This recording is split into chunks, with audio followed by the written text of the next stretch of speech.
President Putin, we've discussed a lot of geopolitics. We'll stick to a bit of that in a while, but let's talk about your journey. You're a man from the intelligence community. How would you rate intelligence agencies today? Which one do you think is the best? I'm sure you'll say Russia, but I'm still saying, which one is the second best then? And how does CIA fare?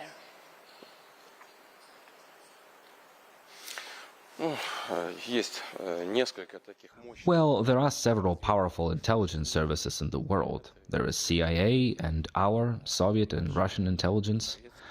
There is, as it is well known, a very efficient service, Mossad, Israeli intelligence. Many countries of the world have tradition of intelligence services. You know, I think it's better not to give evaluation to the efficiency of other people's intelligence. I'm happy with the quality of work of our intelligence service. Знаете, мне, наверное, лучше не давать оценок эффективности работы чужих разведок. Качеством работы своей я доволен.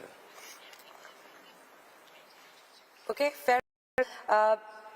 So we would like to, because this is a rare opportunity and we get to interact with you.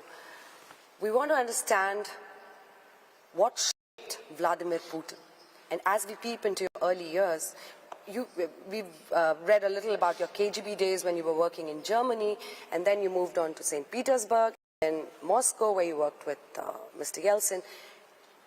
What actually shaped the man you are today, the leader you are today? Which were the days?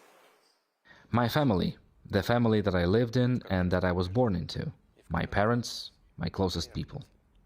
I think that everyone is shaped primarily by our closest surroundings. Naturally, the social situation around, the colleagues, and, as you have fairly noted, that work in the intelligence service because it has strict discipline, strict ideology, and primarily has to do with the defense of the interests of motherland. And that was the entire point of the intelligence service of the Soviet Union, and I lived in that system for many years. Связанная прежде всего с защитой интересов Родины. На это направлена вся работа была советской внешней разведки. И я жил в этой среде много-много лет. I was watching one of your interviews where I think you were interacting with school children. And one of the children asked you, one girl there asked you, what has been the most shattering experience of your life? And you said, the disintegration of USSR. How did that affect you? And what is your vision of Russia? It had an impact in the sense that we always need to very carefully look at our every step, and we need to understand the consequences of that. That's number one. Number two, it is very important not only for the former Soviet Union, but it applies also to Russia. What was the conclusion that I came to?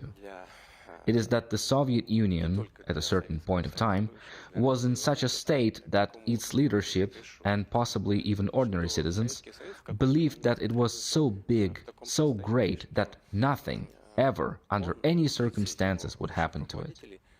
And this idea of grandeur is the point when a country starts to make one mistake after another, thinking that everything is all right.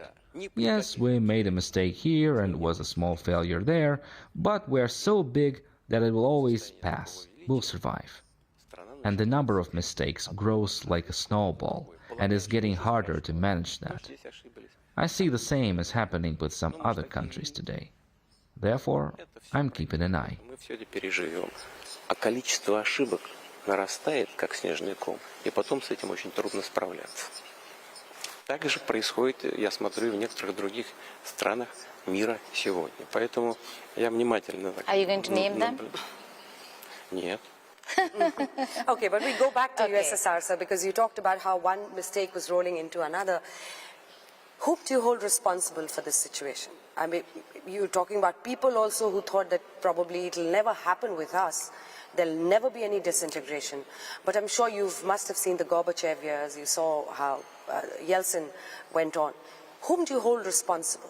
What was the phase in which decisively USSR was disintegrating, breaking up? Здесь я бы не стал сейчас искать виноватых, менее, более виноватых. В целом сложилась такая система. I would not want to pinpoint the guilty and who is to blame more. In general, it was the system that turned out not to be viable. We need to recognize that and we need to think about it.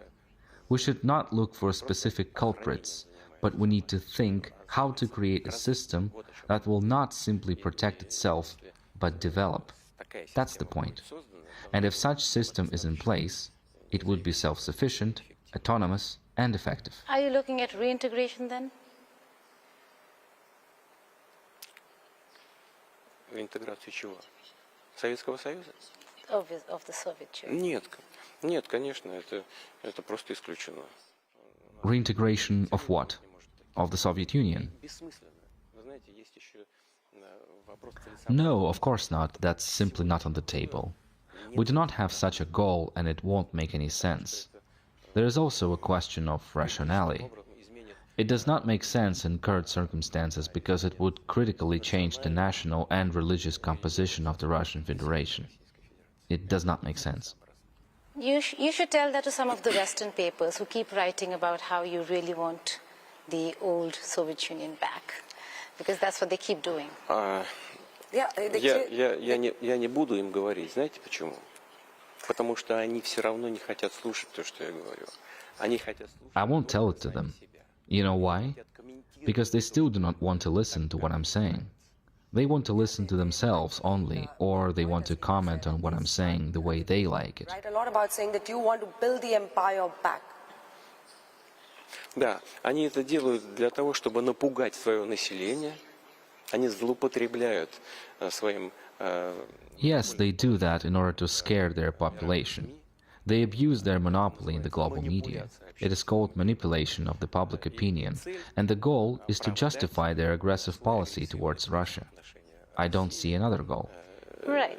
Then if you're different, how would you, Vladimir Putin, summarize Vladimir Putin's life and ideology? No, I think it is too early for me to summarize my life. I have some work ahead of me. I like that.